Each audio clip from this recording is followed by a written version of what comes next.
Oh yeah, watch. What if I told you that a government-backed security force in Nigeria just turned its guns on itself, killing... What if I told you that a government-backed security force in Nigeria just turned its guns on itself, killing its own commander and men in a tragic twist of confusion that the mainstream media may never dare to report? In the heart of Okigwe, members of the Ebubeagu security outfit, sent to hunt down the feared Biafran Liberation Army, mistook their own operatives for enemies. The result? A bloody shootout that left at least 5 operatives, including their commander from Lilu, dead on the spot. And here's where the story gets darker. Critics allege the Nigerian authorities are covering it up, bribing bloggers and silencing journalists to keep the truth buried. They say this isn't just about mistaken gunfire. It's about a system built on fear, corruption, organ harvesting, and the ruthless exploitation of Biafra's mineral wealth. The tragedy in Okigwe reveals cracks so deep in Nigeria's security structure that many believe it's only a matter of time before the entire system collapses. But is this just another bloody headline, or a turning point in the fight for Biafra's survival? Stay with me, because what I'm about to reveal could shake the way you see Nigeria, its secrets, and the struggle for freedom forever. Reports claim that members of the Ebubeagu security outfit mistakenly engaged themselves in gunfire, thinking they were attacking the Biafran Liberation Army.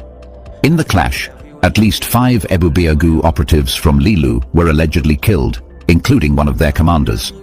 The mistake happened because the group thought figures like Commander Gentle the Yahoo and other Biafran commanders were passing through, leading them to open fire. A critic said this shows that government-backed security outfits are killing themselves out of confusion and rivalry. A critic accused Nigerian authorities of hiding these incidents and bribing bloggers to keep silent, suggesting a cover-up. Their report linked the violence to larger issues of corruption, organ harvesting, and exploitation of mineral resources in Biafra land. Finland's imprisonment of Simon Ekpa was condemned, with claims that it was politically motivated and tied to Nigeria's resources. The critics stressed that the Biafran struggle will not stop despite the imprisonment, exile, or death of its leaders. Ebubeagu and other state-backed security groups were described as enemies of the people, accused of killing, kidnapping, and using human parts for rituals. The critic called on all Biafrans to reject Nigerian-controlled security forces and resist propaganda against the Biafran defense groups. Confusion often becomes the deadliest weapon in a land already drowning in mistrust, violence, and betrayal. The latest tragedy in Okigwe shows exactly how broken the system has become. According to reports that many local voices insist the mainstream media would never publish, members of the Ebubeagu security outfit from Lilu ended up killing their own commander and several of their men in a chaotic exchange of gunfire. They had mistaken their comrades for the feared Biafran Liberation Army under the command of the popular commander known as Gentle and his ally Angel Makeup. This error was not just a battlefield mistake, it was a window into the deeper sickness that has spread through Nigeria's approach to the Biafra question. The problem began with a faulty foundation. Nigeria, since the end of the Biafran War in 1970, never healed the wounds it inflicted on the Igbo people. Instead of reconciliation, there was repression. Instead of inclusion, there was exclusion. Every attempt at self-determination was met with bullets, tanks, and prisons. Ebubeagu, one of the most notorious state-backed security outfits created in recent years, was sold to the people as a community protection force, but in reality it became another extension of the oppressive Nigerian system. The men who joined it were used as pawns, pitted against their own brothers, trained to see every Igbo youth with dreadlocks or confidence as an unknown gunman. From inception, confusion was built into its DNA, because its mission was not to protect but to control. This confusion is what played out in Okigwe. Eyewitnesses described how, on that bloody evening, the Ebubeagu men thought they'd spotted Commander Gentle's convoy. Gentle, whose name has become a symbol of resilience for many young Biafrans, has been hunted for months by state forces. Alongside figures like Angel Makeup, his shadow presence terrifies both the Nigerian security operatives and rival armed groups. So when the Ebubeagu team thought they had seen him passing through, they did not wait for confirmation. They opened fire with the desperation of men who feared that failure would mean death from their masters in Abuja or punishment from their state handlers. In that burst of reckless aggression, they turned their guns on their own men, mistaking fellow operatives for enemies. By the time the gun smoke cleared, at least 5 Ebubeagu fighters were dead, including their commander from Lilu. Critics who spoke on condition of anonymity described the incident as proof that Nigerian-sponsored militias are collapsing under the weight of their own lies. According to them, it was only a matter of time before such chaos erupted because these forces operate not with strategy, but with fear. They are not rooted in the people. They are rooted in bribery and intimidation. Some of the critics even alleged that after the killings, the government attempted to silence the story.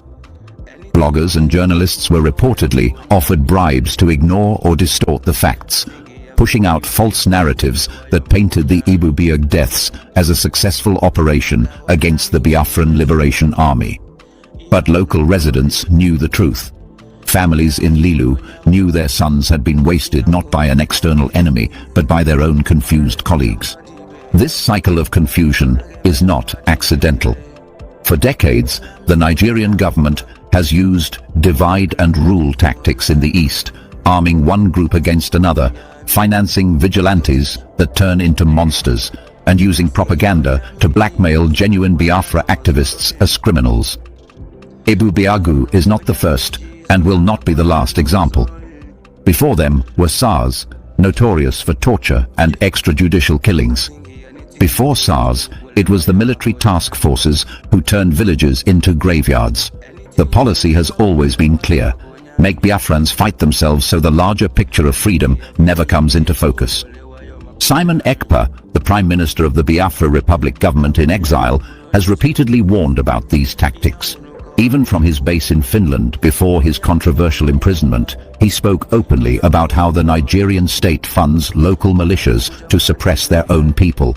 To him and many others, what happened in Okigwe is not surprising. It is the direct fruit of a poisoned tree. He condemned the Finnish government for jailing him, insisting that his imprisonment was engineered by Nigeria's oil interests and international partners who fear losing access to Biafra's vast resources. Drums of truth keep beating. From oil in the creeks to minerals in the hills, the land of Biafra is rich. And in that richness lies the reason for endless killings, manipulations, and betrayals. Nnamdi Kanu, the leader of the indigenous people of Biafra, also foresaw such tragedies. Long before his unlawful abduction and detention by Nigeria's Department of State Services, he warned that government-sponsored security forces would descend into madness. He reminded Biafrans that Ebubeagu was not a friend but an enemy dressed in local uniform. His words now echo with chilling accuracy in Okigwe. The commander who died that night was not killed by Biafrans defending their homeland. He was killed by the very confusion Nigeria thrives on. The consequences of this deadly confusion are severe. First, it exposes the illegitimacy of Ebubeagu and similar outfits. How can they claim to protect communities when they cannot even distinguish between friend and foe? Second, it deepens the mistrust between the people and these security groups. Already, villagers in Imo and Anambra whisper that Ebubeagu is more dangerous than the unknown gunmen they claim to fight. This incident will only fuel that anger. Third, it adds to the long list of injustices that strengthen the resolve of the Biafran movement.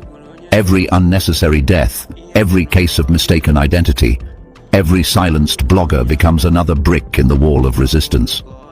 The wider story is that the Nigerian state has failed to learn from history. In 1967, when Biafra declared independence, it was not out of greed or rashness, it was out of survival. The pogroms in the north had butchered thousands of Igbo men, women, and children. Trains brought corpses back to the east. Mothers wept over mutilated sons, and fathers buried their families in shallow graves. Yet, instead of reconciliation after the war, Nigeria offered what it called no victor, no vanquished, while secretly treating Biafrans as conquered people. Roads were abandoned, seaports like Port Harcourt were seized, oil wells were hijacked, and the region was deliberately underdeveloped. Injustice became policy. That policy continues today with groups like Ebubeagu who act as tools of suppression rather than protectors of their people. The question then arises, are there solutions? Many say yes, but they are not within the Nigerian framework. For the Biafran people, the solution is self-determination. They no longer trust Abuja to reform because decades of promises have produced only more bloodshed. The imprisonment of Nnamdi Kanu, the trial of Seaman Ekpa, the massacre of youths during EndSARS, the killings in Orlu and Obigbo, all these events convince them that Nigeria cannot be fixed from within. The only solution is separation. Critics of Biafra may call it unrealistic, but to those who see their brothers mistaken for enemies and shot dead in confusion, separation is the only path to sanity. How far are we from that solution? That depends on how long the world remains blind. International players who benefit from Nigeria's oil often ignore the cries of the people. They preach democracy in Europe and America, but support dictatorships in Africa if it secures their pipelines. Yet history teaches that no amount of external blindness can bury a truth forever. South Sudan fought for decades before breaking free. Eritrea was signored until it could not be denied. Biafra may face the same road, but the Okigwe incident shows the determination of the people. They see that their so-called protectors are killing themselves. They see the Nigerian system cracking, and in that vision, they see hope. The Okigwe tragedy is not just about Ebubeagu killing Ebubeagu. It is about a people trapped in a system designed to destroy them. It is about men like Seaman Ekpa and Nnamdi Kanu, who carry the burden of speaking for millions silenced by fear. It is about the memory of 1967 and the reality of 2025. Above all, it is about confusion weaponized as policy. Until Biafra rises, such confusion will continue to spill blood. But the people know and the people remember. And memory is stronger than propaganda, stronger than bribes, stronger than silence. The road is long, but each step, each tragedy, each mistaken bullet pushes the Biafran struggle closer to the day when confusion will no longer define their destiny. The confusion in Okigwe was not an isolated event. To truly understand what happened when the Ebubeagu Lilu commander was mistakenly killed by Asari boys, one must look beyond that night and beyond that town. Okigwe, a community in Imo State, has become one of the central flashpoints of Nigeria's war against its own citizens. It is not the first time gunfire has ripped through the quiet hills and farmlands of the area, and tragically, it will not be the last. The night started with suspicion. Reports claim that Ebubeagu operatives received intelligence that Commander Gentle, the feared but admired leader of a Biafran Liberation Army cell, was passing through. Gentle's name strikes fear in the hearts of those who collaborate with Nigeria because he has become a symbol of daring resistance. Alongside other commanders like Angel Makeup, he represents a generation of Biafran youths who refuse to bow to the chains of Nigeria. To Ebubeagu, capturing or killing him would have been a major victory. But instead of careful verification, instead of patience, they acted recklessly. In the darkness, unable to properly identify their targets, they rained bullets on their own. The confusion grew deadly when reinforcements mistook the sound of the gunfire as proof that Gentle was indeed in their midst. They rushed in, spraying bullets in every direction, hitting their own commander and fellow operatives. By the time the shooting stopped, 5 Ebubeagu men lay lifeless, including the Lilu commander who had been tasked with defending his community, but died at the hands of his brothers in arms. The irony is brutal. They set out to kill Biafra fighters, yet they ended up executing themselves. Critics say this is what happens when a force is built on lies. Ebubeagu was never about protecting Igbo lives. From its inception, it was about enforcing Abuja's will on Biafrans. Local politicians presented it as a community defense group, but Biafrans quickly realized it was nothing but a militia armed with Nigerian guns, trained to see Igbo youths as enemies. Eyewitness accounts from across Imo and Anambra State accuse Ebubeagu of kidnapping young men, extorting traders, burning down homes, and even engaging in organ harvesting. Families whisper of missing sons who were arrested and never seen again. Mothers weep over children taken for interrogation, only to be told later that unknown gunmen had killed them. In reality, the killers were the very men sent to protect them. The Okigwe incident, therefore, Okigwe, a community in Imo State, has become one of the central flashpoints of Nigeria's war against its own citizens. It is not the first time gunfire has ripped through the quiet hills and farmlands of the area, and tragically, it will not be the last. The night started with suspicion. Reports claim that Ebubeagu operatives received intelligence that Commander Gentle, the feared but admired leader of a Biafran Liberation Army cell, was passing through. Gentle's name strikes fear in the hearts of those who collaborate with Nigeria because he has become a symbol of daring resistance. Alongside other commanders like Angel Makeup, he represents a generation of Biafran youths who refuse to bow to the chains of Nigeria. To Ebubeagu, capturing or killing him would have been a major victory, but instead of careful verification, instead of patience, they acted recklessly. In the darkness, unable to properly identify their targets, they rained bullets on their own. The confusion grew deadly when reinforcements mistook the sound of the gunfire as proof that Gentle was indeed in their midst. They rushed in, spraying bullets in every direction, hitting their own commander and fellow operatives. By the time the shooting stopped, 5 Ebubeagu men lay lifeless, including the Lilu commander who had been tasked with defending his community, but died at the hands of his brothers in arms. The irony is brutal. They set out to kill Biafra fighters, yet they ended up executing themselves. Critics say this is what happens when a force is built on lies. Ebubeagu was never about protecting Igbo lives. From its inception, it was about enforcing Abuja's will on Biafrans. Local politicians presented it as a community defense group, but Biafrans quickly realized it was nothing but a militia armed with Nigerian guns, trained to see Igbo youths as enemies. Eyewitness accounts from across Imo and Anambra State accuse Ebubeagu of kidnapping young men, extorting traders, burning down homes, and even engaging in organ harvesting. Families whisper of missing sons who were arrested and never seen again. Mothers weep over children taken for interrogation, only to be told later that unknown gunmen had killed them. In reality, the killers were the very men sent to protect them. The Okigwe incident, therefore, of marginalization. Roads in the east crumbled while billions were spent on projects in the north. Industries were choked, seaports like Port Harcourt were hijacked, and oil from Biafra land funded the luxury of Abuja while villagers starved. This systematic oppression has never ended. Simon Ekpa often points to this history to explain why Biafra cannot remain in Nigeria. He insists that outfits like Ebubeagu are not accidents but deliberate tools of oppression. From his base in Finland, even while facing imprisonment, he has maintained that Nigeria is determined to crush Biafrans, not because they are violent, but because they demand freedom. To him, the Okigwe killings prove his argument. When a government builds militias to kill its own, it exposes its illegitimacy. Ekpa's critics in Nigeria and Finland may call him a radical, but for Biafrans who witness such confusion daily, he is simply a truth-teller.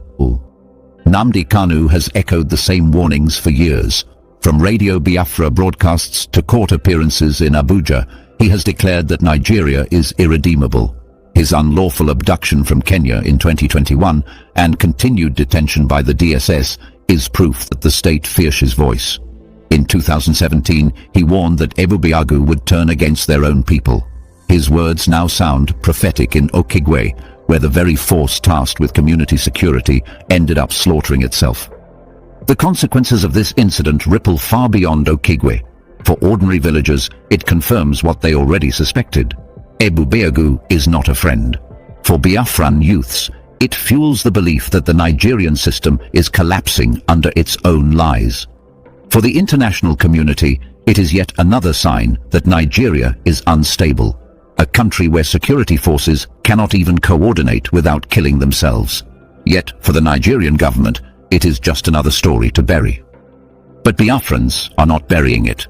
Instead, they are adding it to their long memory of injustices. Every massacre, every wrongful arrest, every silenced blogger becomes fuel for their assistance. To them, Biafra is not just a dream, it is a necessity. The Okigwe incident shows that Nigeria cannot even protect its own agents, let alone its citizens. If confusion can wipe out an Ebubeagu commander, what chance does a farmer in Orlu or a trader in Onitsha have? The question of solutions arises again. Can Nigeria reform? Biafrans overwhelmingly say no.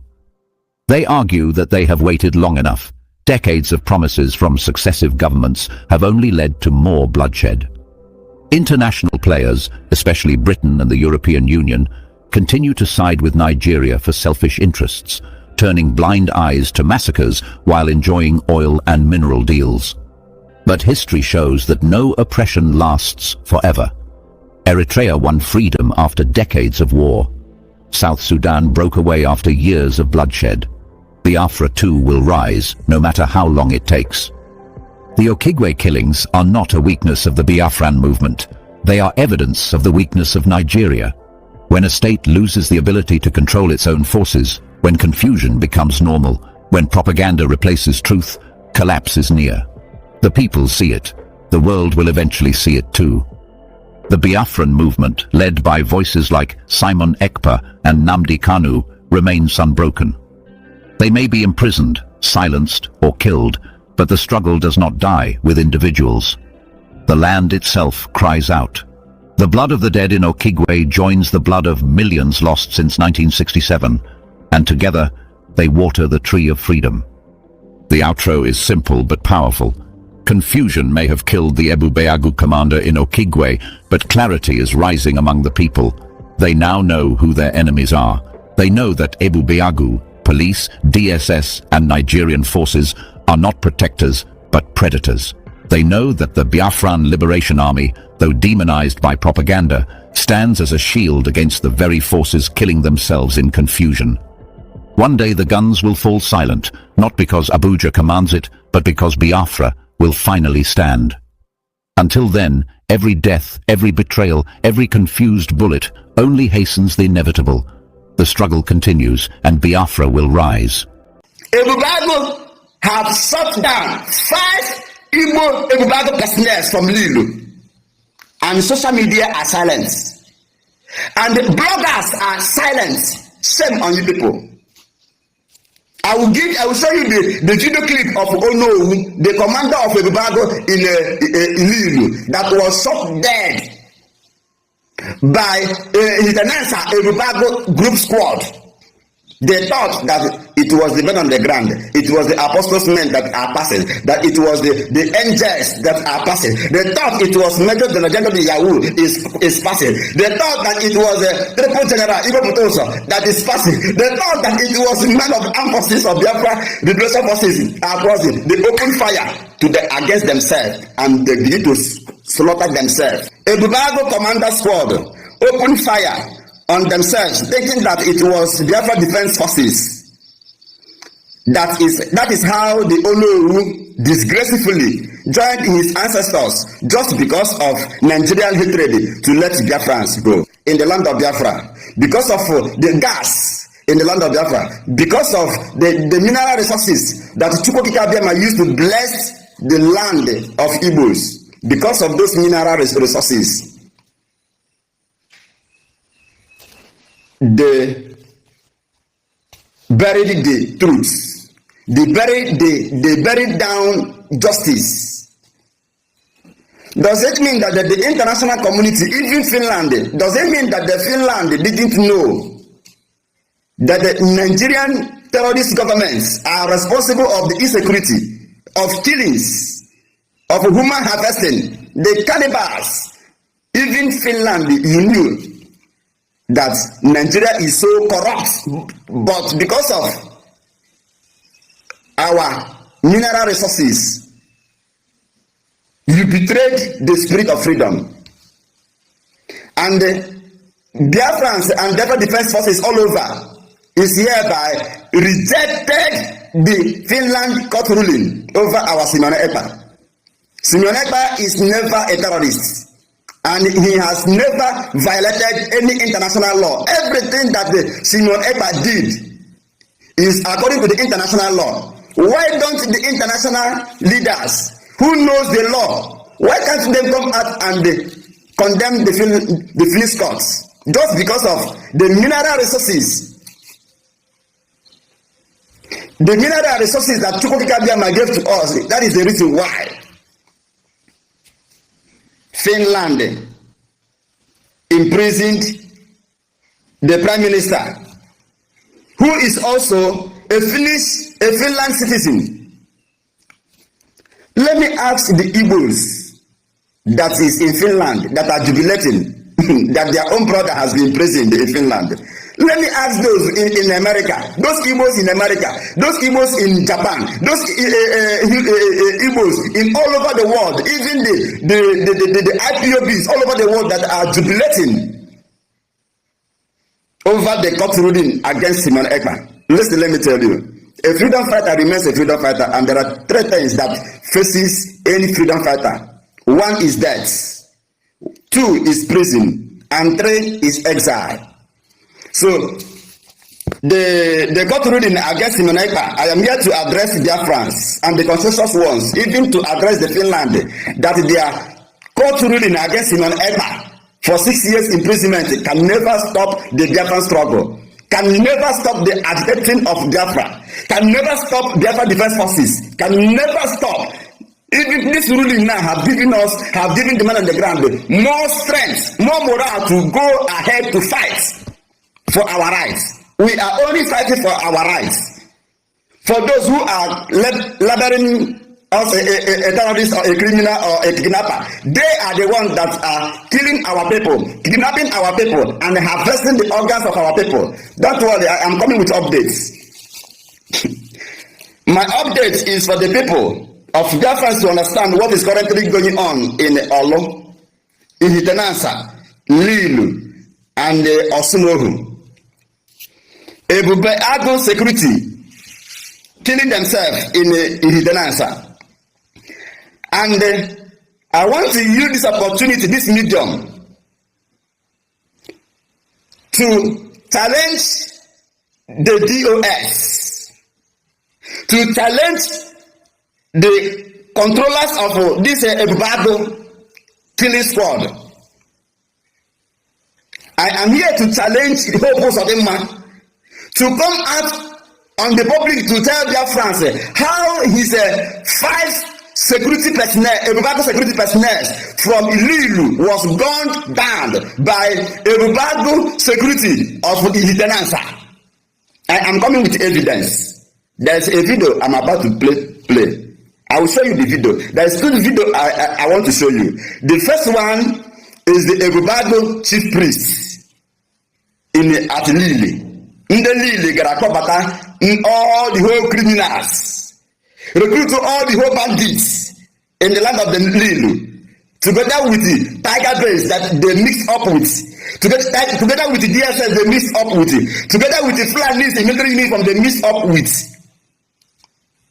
They are preparing on how to form a group in order to launch a war against the Biafra Defense Forces in that axis. One of the Ebubeagu chief priests currently working, doing chants for Ebubeagu. Watch this video. This one is exactly the men of defense forces captured this one alive as a proof for their friends to understand that this is General Budozo, the triple general Budozo. It's not the problem of Osun. It's not the problem of Lilu. It's not the problem of Osmohu. It's not the problem of Olu states. He is not the problem of the entire Biafra land. But I want to show you those who are against you people. They are killing you. The Ebubeagu are killing you. Cutting your own parts. Selling them. Eating them. And some use human store to do their chants. I will show you a video. And I will also show you a video of Olowu na Lilu. I will tell you. I will tell you about Ono, and I want to also to challenge Ebubeagu. I want to also to challenge Case also TV. I want to use this opportunity to challenge Okigwe. I want to use this opportunity to challenge all those people that are on social media carrying a propaganda against the men on the ground, against those who volunteer themselves to fight for the freedom of their own people. Let me read this short script for you to understand what is actually going on. The Ebubeagu security shut down. Ebubeagu security happening live in Hidanansa, and no Nigerian terrorist government is carrying the news. I will show you the video, and I am challenging the Ebubeagu leader to open up. Now I want to start from reading this, that Ebubeagu security killing themselves in Hidanansa. Ono Nalilu, the Ebubeagu commander, shot dead with the others at Hidanansa. 5 of Ebubeagu commander, 5 of Ebubeagu security terrorist personnel gunned down face to face with their own Ebubeagu, Lilu Ebubeagu command versus Hidanansa Ebubeagu command. They are killing themselves, and Finland is not saying anything. And the Igbo leaders are not saying anything. And the Hope of them is not saying anything. Musa, where are you? Why are you not saying anything? Ndi Okoko, Joe Okoko Mado, a fool at 40. I want to use this medium now to challenge all of you who are carrying propaganda against Major General Yahoo.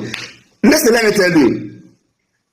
Major General Yahoo, the triple general Igwe Putosa, General O1, Ogwebune Putosa, Ochiaga Ochiwo, B44, and the other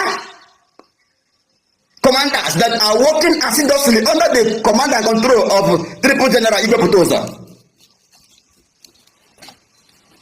These men are not your problem. Your problem is you following the propaganda of the enemies of Igbo.